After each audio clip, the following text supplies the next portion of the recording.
Good morning, everyone. It is 6 o'clock and I am getting ready to hit the road to Texas and Oklahoma. And I'm actually bringing my sister along too. She's still up in her apartment bringing her stuff down. I think she's coming down now, but yeah, she doesn't have to work for the next week because she's getting a new job. So she is tagging along. So it will be a good time. 8-hour drive. Woohoo! Got our coffee here. We're ready. The first thing we did in Dallas was go on a ghost tour, which is always a must for me because I'm a huge paranormal enthusiast. We had a really awesome tour guide. His name was Jesse, and he took us all around and showed us different places with the ghost stories, of course. And one of them was that courthouse in the first picture. There was a lynching that happened there, and his name was Alan Brooks, and he was accused of assaulting a young girl. There was never any proof. But despite that, the townspeople, before he was even put on trial or before he was even hung, they drug him out of the second-story window and pretty much lynched him below and did terrible, awful things. But fortunately, finally, he's gotten a memorial. It's taken a really long time to do so. Another house that we talked about was the little one that was literally built in the middle of downtown. And this really badass woman named Margaret Beeman, she pretty much ran that town because her husband was out of town a lot. She raised 5 kids and she ran a town. And so in that house, you can almost hear them sometimes doing the deed. And it's been known that police and people have had to intervene with other teenagers, for some reason being drawn to that location to do kind of hanky-panky stuff. And I'm pretty sure in the one picture, I literally caught her in the window on the right side because there is a glowing figure and it looks like a woman. And there was no lighting in there. You had to literally put your phone up into this little crevice to get the picture in the first place because we weren't allowed to go inside. So let me know if you see a woman because I am almost positive there is one. The last story was about kind of this graveyard, about this woman who her husband had gotten cholera, which is a terrible disease where you shit yourself to death. And they were giving her opioid treatments because they believed that if you fell into a coma that you wouldn't be able to get the virus. But unfortunately, it stopped her heart so much that they thought she was dead. So they buried her alive, and a couple days later, she woke up screaming. And by the time they finally figured out she was still alive and they got to her, she died with a scream on her face.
So this is the Millermore mansion, and it is said to be pretty haunted. Unfortunately, you can't actually go into it. I'm guessing you probably have to pay quite a bit to stay the night, and even then, I don't think they let many people do that. But I really just wanted to come and see it. I was able to get some pictures with my camera peering through windows like a total idiot. But it's located at the old city park, which is just a jump, skip, and a hop away from the downtown area.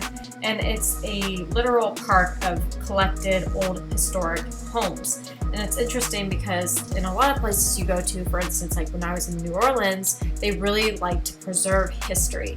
Unfortunately, Dallas, for some reason, does not. They are not interested in preserving their history. In fact, the one courthouse, that big, beautiful, Gothic-styled building that you've probably seen in one of the pictures, they're like ready to tear it down. And that just kind of upsets me a little bit. It's like, why do you want to destroy all this history? Like, I just can't imagine doing that. But for whatever reason, bigger and better in Dallas, Texas, they want nothing to do with their history, which is just a little mind-boggling to me. But this house belonged to William Brown Miller. Some say that he came to Dallas in the first place from Salina, Kansas to get away from, or to find a location that was better for his tuberculosis. And at the time, the land that it was on, this is not where it was originally built. They had taken it down and rebuilt it in this kind of cemetery for old buildings, so to speak. But the original place it lived at, that a lot of the Native Americans lived there at the time, and so it was very popular or very common to find arrowheads within the property. It was modeled in a Greek revival form, and there was no architect involved because at the time the builders just kind of took from what they knew and built from there. The big deal at the time was the railroad, and so William knew that in order to succeed in any business endeavors, he needed the railroad to come through, and he actually had a stop in front of his house. And so he invested $50,000 in the railroad stock at the time to make sure that the railroad came to Dallas. And at the time, $50,000, I couldn't even really imagine that much now, but let alone back then, that's a very large amount. So he was in good shape as far as money-wise goes. He did own slaves, however, from what I've been reading, it sounds like it was not a bad environment to live in as far as that goes. Obviously, slavery is never right, but at least it sounded like the Miller household was not a absolutely terrible and horrifying place to be if you were unfortunately stuck in that situation. Unlike the other one the Laurie Mansion in New Orleans. That was obviously a very different story. So they say that William's second wife, Minerva Barnes Miller, may haunt the bedroom upstairs.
Rather be alone in my zone writing poems.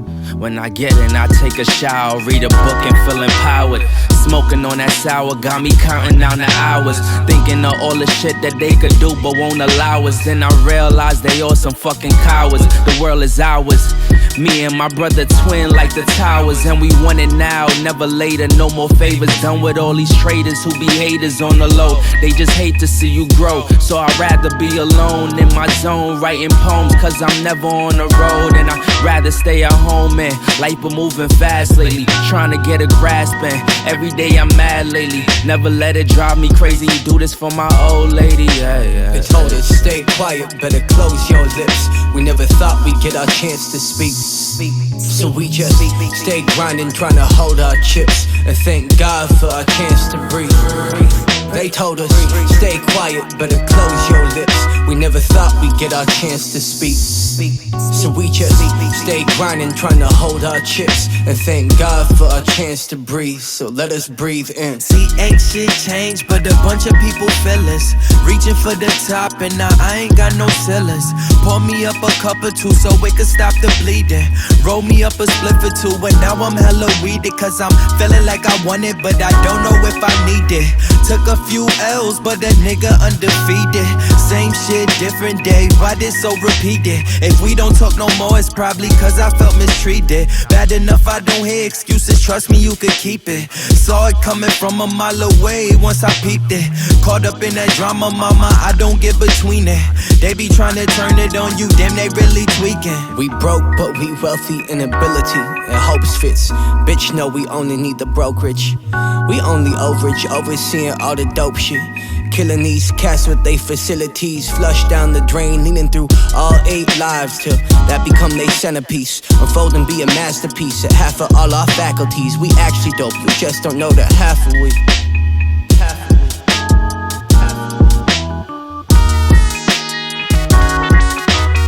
actually dope, you just don't know the half of we.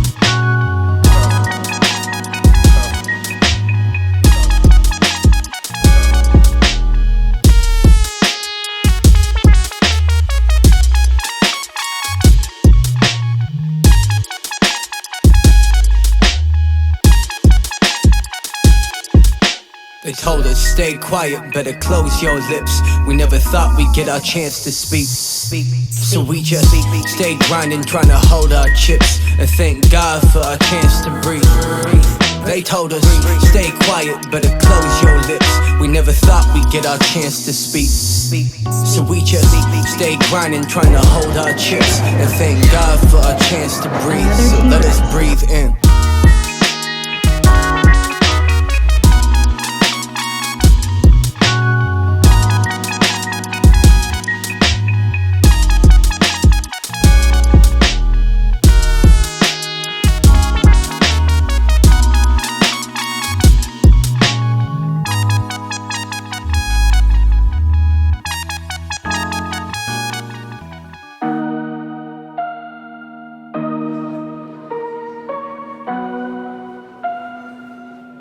I'm trying to touch the states this time. 2021. Yeah, sure I can still rap though. How good is your balance, Kira? Now I'm in the game, I was on the bench. First I was renting, now I'm collecting rent. First it with the Beamer, now I want the Benz. Spending all the back like here I go again. Outside says the chirp, now the camera phone. Told you I'ma make, keep the channels on. Why you acting different when the camera's on? Why you acting different like your paper long? 8-day wake up and I thank God. Bad decision got you wishing you could say nah. My city gritty, you could get hit any day now. On my mama, I'ma move my family way out. With some 20s, 50s, hundreds, thousands, millions, billions, trillions, zillions. I'm talking Amazon money, talking so much money I could mess around and buy Amazon. I been winning, I'm like, why me? I heard these labels wanna buy me. I don't need you, boo, I style me. I roll G's and they grind me. Now I'm on my game, nothing is the same. Who am I to blame? Money made me change. Cardi in my ring when I'm switching lanes. Money in the carry on them Boeing planes. Money in the carry on them Boeing planes. Now I got a buck for all those rainy days. Ain't have a day off in like 80 days. I got hustles in like 80 ways. Kids if he won't take a lazy day. Wifey on me, told me take a break. I keep going to the paper straight. Then it's trips out to Montego Bay. If I take the job, bet I get it done. Hi. So we are getting ready to leave this hotel here. We've had a lot of fun in Dallas. I'm not gonna lie, when I first got here, I think the just complete heat that I was not expecting completely threw me off, and I literally like had to take a moment to like allow my brain to readjust to the heat, because I was just all of a sudden like overwhelmed with the heat.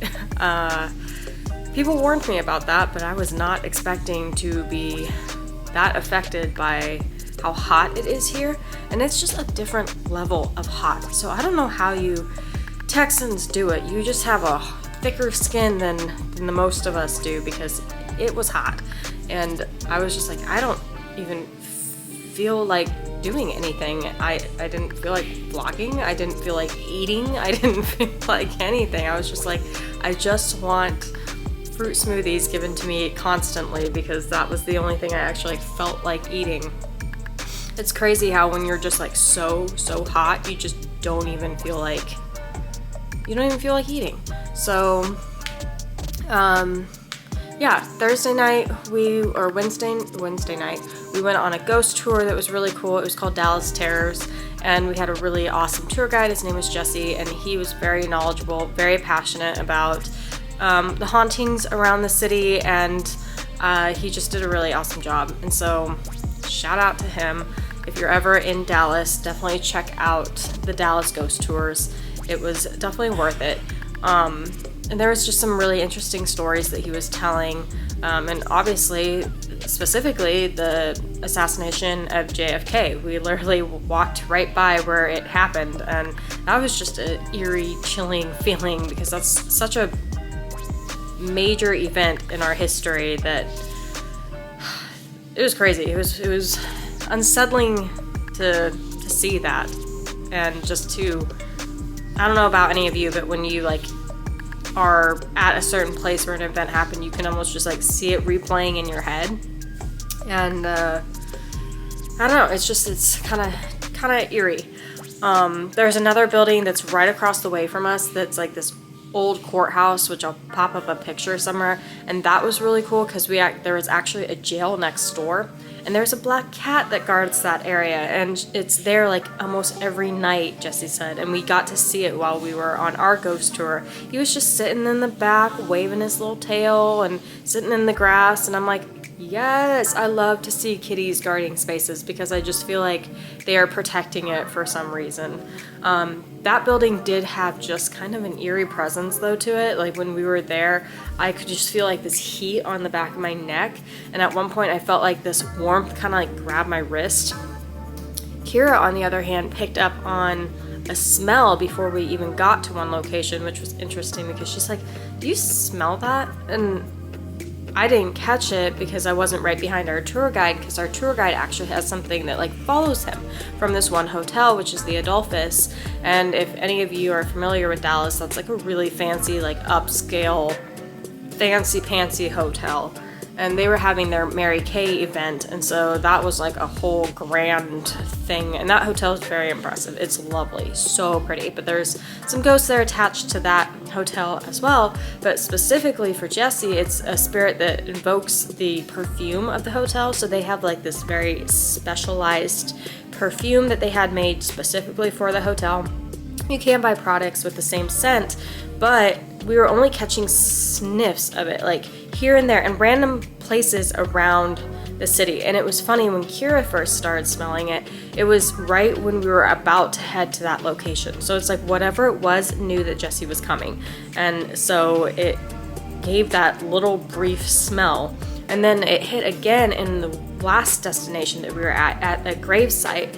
And I happened to be walking behind him at that point, and we got just a whiff of it too, just briefly, just a very small amount. And he's like, do you smell it again? I'm like, yeah, I actually got it that time, and Kira is too far behind us too. But interesting. So whatever is there uses that smell to tell him that she is near. And he had some other wild ghost stories too that were really interesting.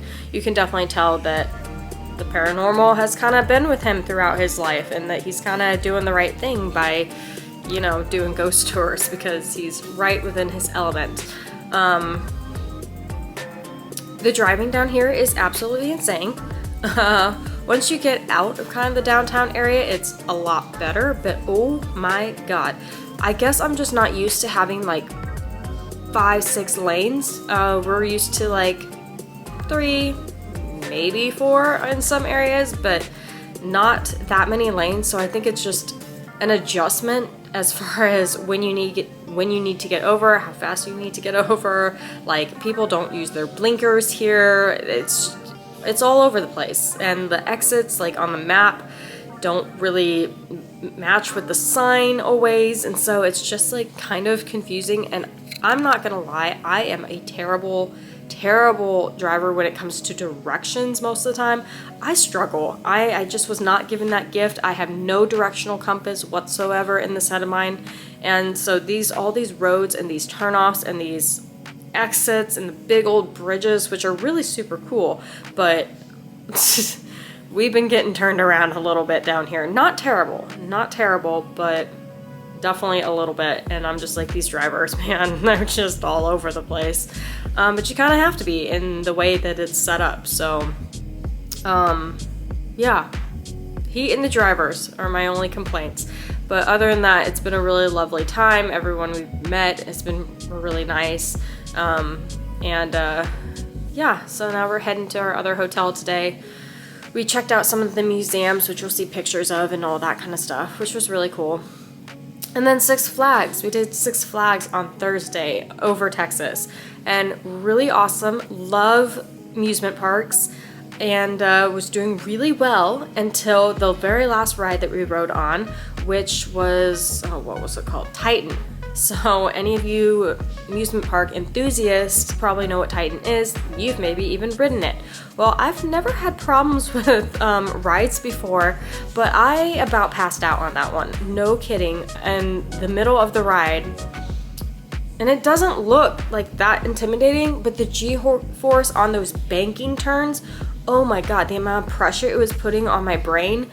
I literally was going dark. Like, my eyes were going dark, and I was like, I'm passing out. And my sister's like yelling at me, breathe, you have to breathe out. So I'm like, because it was closing in. I was going out, like, and my brain, every time like we'd get like a brief moment pause, I could just feel my brain rattling inside my head. And I was like, I've felt that sensation before, which is extremely uncomfortable, but I've never almost passed out. I've never almost passed out in my entire life. So it was actually freaking me out a little bit, because I was like, I didn't know what to do. I was like, I am about to pass out on this ride, and we weren't even like almost done. So yeah, so Kira fortunately like talked me through it, because she's an EMT, and she's going into firefighting, and so she's just like, you've got to breathe out, and so she was able to talk me through it, and I didn't completely pass out, even though I think there's a moment where I went like that, and whew. So just be aware that on that ride, it's actually way worse than what it actually looks like, because I've been on all the like big rides that I can get my hands on, and the only other one that's ever really truly affected me bad, where I just got off the ride and I was dead silent because I had no words, was X2. And they had a ride that kind of looked like X2 a little bit there, and I was like, nope, not gonna do it. But Titan, it was just up and down, and I thought, oh, I can handle that. I've never had a problem. Yeah, no, I almost passed out. So we'll not be riding that ride again, and might be looking up in the future some of the bigger rides, what kind of G-force they had, and maybe not screaming my head off for no good reason on rides, because that way I can focus on my breathing. But Six Flags was really cool. They had some really good rides that I enjoyed, and yeah, so that's kind of been the update. We went to a cool crystal store yesterday called Mystic Chaos or something like that, and they had cats and kittens, and I was just like, yes, and that's purely the reason why I even wanted to go there. Well, I mean, of course, I love anything, you know, in that realm of the crystals and all that fun stuff. Didn't get anything there, but wanted to play with the kitties, so, and yeah, so now I'm super excited because I get to see Matt Rife tonight, so I am looking forward to that immensely and just getting jazzed. So I'm going to end this here, and I will see you in a little bit. Bye. I also briefly wanted to share this book. I got this book before I left for Texas, but I practice Reiki already, but I found this one to be kind of interesting because it mixes magic and Reiki kind of together, and oftentimes those are kind of separated because a lot of people think they're pretty different, but I'm actually kind of enjoying it. I'm not very far yet, but I just find it really interesting that it's mixing both of these arts together because, I mean, really both of them are energy in a sense. They're just kind of different energy. So one's more of an intention and Reiki's more of, you know, you can set an intention, but really it's going to go wherever it needs to go to create healing. So I am interested to see. And there's like a whole bunch of new symbols too that are different from like the basic 3 that most of the time that you see kind of connected with Reiki. So I'm looking forward to hopefully using some of these when I start my new job because I'll be doing a lot more Reiki work for that job. Anyway, just wanted to share.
So I just want to say a couple more things about the Matt Rife performance. I absolutely loved every stinking minute of it. He is a true talent, and there's just so many things that he does so well during his performance, and he's just very engaging with his audience, and I don't know many performers, let alone comedians, that are that engaged with their crowd. And something he just excels at is the crowd work, and he did a lot of that during his performance. And I think it's really talented when you can just pick somebody out of the crowd and just start having a conversation with them and pulling witty, hilarious content out of nowhere. So mad props to Matt Rife for that.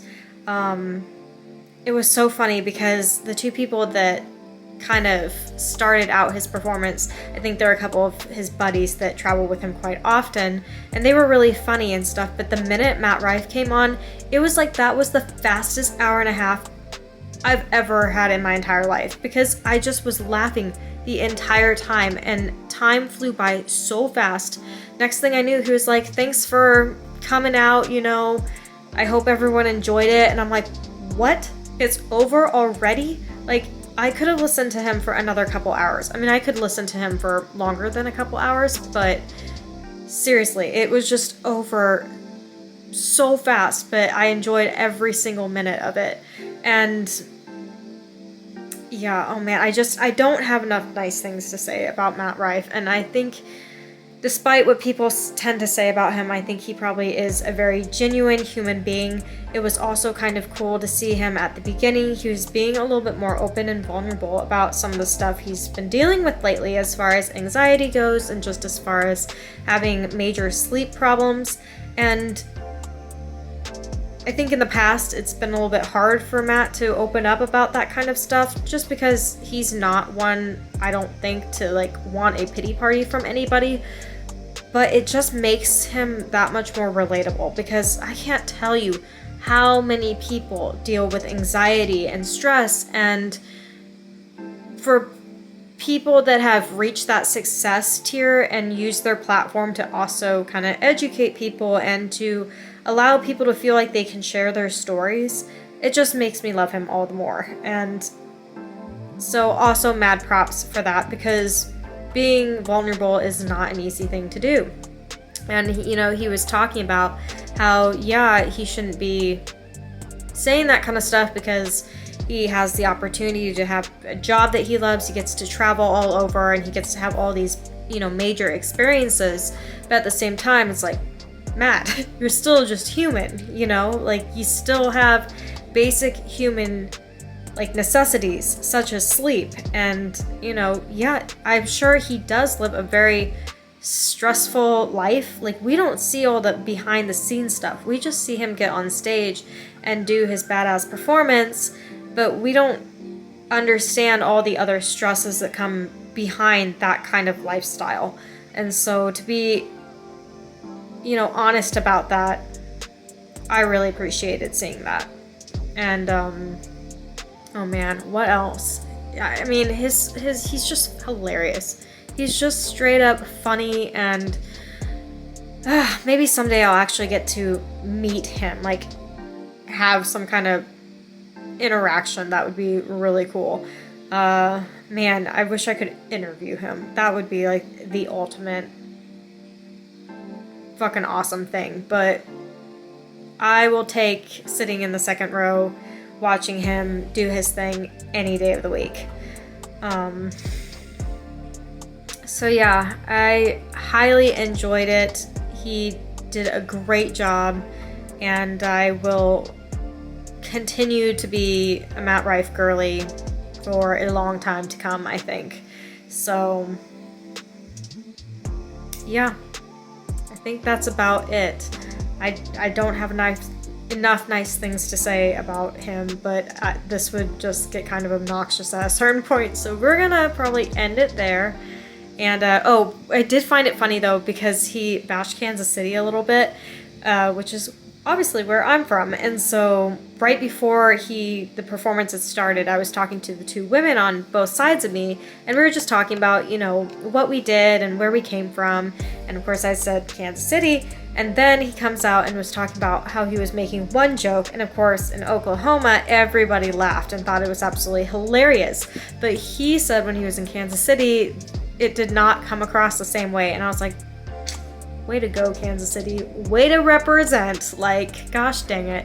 And then he also made a joke just briefly about like massage therapy and, you know, the inappropriateness that it actually isn't. But still, it was funny because I'm like, two things totally relatable. So yeah, but really, really, really, really enjoyed the show. And maybe someday I'll get to see him again. But I'm going to end this video here. As always, be kind, stay curious, always speak your truth, and I'll see you next time for another video. Bye!